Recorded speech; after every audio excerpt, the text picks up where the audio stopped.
Superheroes are lovable for obvious reasons. They're an inspiration. People aspire to reflect their values and ideologies. But villains, well, sometimes the nefarious is just too damn cool to deny. Not saying that we condone the crimes they commit, but supervillains who give our favorite heroes a run for their money tend to be complex and intricate characters, who we love to hate and hate to love. So today we've compiled a list of top 10 most liked supervillains. And we're talking popularity here, not just supervillains who people are like, hey, you're evil but you're still pretty cool dude or gal. So let's just jump right in.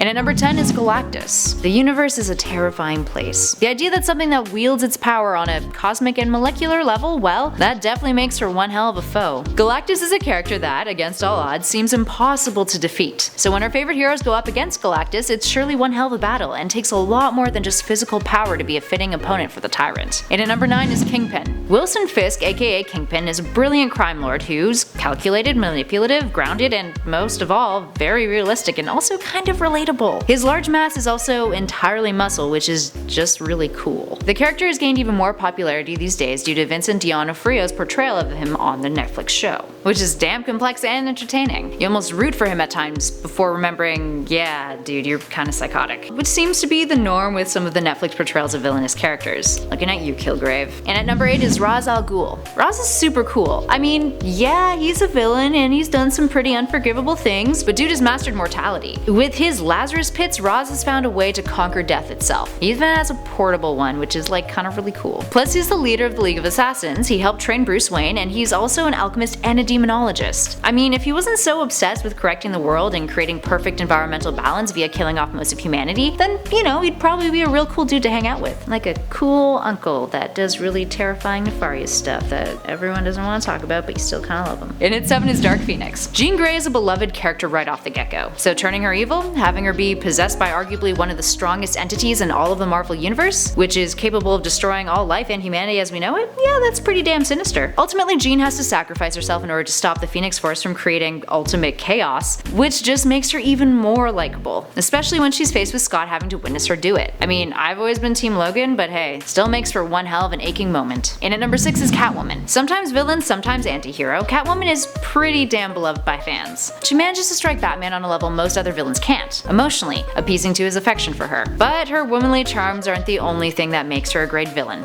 thankfully. She's a master thief, has a complex and dark past that's given her some real tough skin, and intellectually she's outsmarted some of Gotham's finest. She's also not on the side of good or evil, arguably. She's on the side of Selina Kyle. And with her witty sarcasm that occasionally pours out, it's hard to not find her incredibly likable. And at number 5 is Dr. Doom. While his cinematic portrayals have been, well, lacking, Dr. Doom is one of Marvel's OG villains that fans have loved profusely for years. Intellectually superior to most, Stan Lee has described the character as eloquent in its simplicity and magnificent in its implied menace. And that Dr. Doom was paranoid, wrecked by his twisted face, and wanted the whole world to be like him. Dark. Ever since his creation, he's been terrorizing many a Marvel hero. And guess what? He was also the inspiration for another favorite villain, Darth Vader. And at number 4 is Loki. Nothing like familial ties to make for some hardcore antagonization. The god of mischief, Loki's jealousy of his brother Thor has always proven to provide some fascinating conflict in Thor's storylines, and in the Avengers. And he's down to go to whatever lengths to get what he wants, even if that means the destruction of Asgard. Trickery and cunning goes a long way, friends, and Loki is definitely no stranger to either of those. How can you not love that? Plus he makes that silly hat look real cool. And at number 3 is Lex Luthor. How do you fight the invincible man? Someone who is entirely infallible, next to impossible to defeat. By bringing brains to counter brawn, of course. And Lex Luthor doesn't see himself as in the wrong either. Bringing down Superman is what will save the world, in his perspective. And I mean, from a political perspective, you can't really blame him. An Ubermensch is nothing but bad news, and had circumstances been different, like in Superman Red Son, Clark's power can be a bit of a threat to the Earth rather than an actual benefit. So these ideologies make Lex a complex character, and over the years he's thrown many an interesting sinister plan Superman's way, making for some great conflict when dealing with a hero that otherwise, without antagonists like Lex, could easily become bland. Sorry Clark, it's true. And at number 2 is Magneto. A super genius on one side of the spectrum of a grand moral and philosophical debate, his His antagonism of Charles Xavier and what the good professor stands for is constantly making for dynamic and three-dimensional conflict in the X-Men comics and the cinematic adaptations. His origin helps on that front too. A Jewish child who endured Nazi Germany and concentration camps, he never wants to let his loved ones, or his kind that is constantly being discriminated against, yes, talking mutants here, but you guys are picking up on the metaphor I hope, to endure that kind of genocide again. What makes him so popular and such a phenomenal villain are the ideals that he stands for, and the lengths in which he's willing to go to actualize them. And finally, in our number 1 spot is the Joker. Unpredictability, insanity, sadism, the fact that he's the perfect foe for Batman, and what was that line everyone seemed to be obsessed with? An immovable object versus an unstoppable force? Yeah, I think that all kind of sums it up. The only way to stop the Joker would be to kill him, but Batman doesn't kill. His adoration of Batman and his belief that they're more alike than Bruce wants to admit is why the character has had the longevity that he's had, and makes him Bat's number 1 rogue. His ideologies on chaos make him terrifying, and a good villain needs to be capable of stirring up fear, not just on a physical level, but a psychological one too. And sometimes that can be much more dangerous. So there we have it, friends. Do you agree with all the villains on our list? Give us a shout in those comments below and let us know who your favorite is. And make sure you hit those like and subscribe buttons if you want to see more nerdy lists. But for now, I'm Kelly Pally, and this has been Top 10 Nerd. I'll catch you guys in the next one.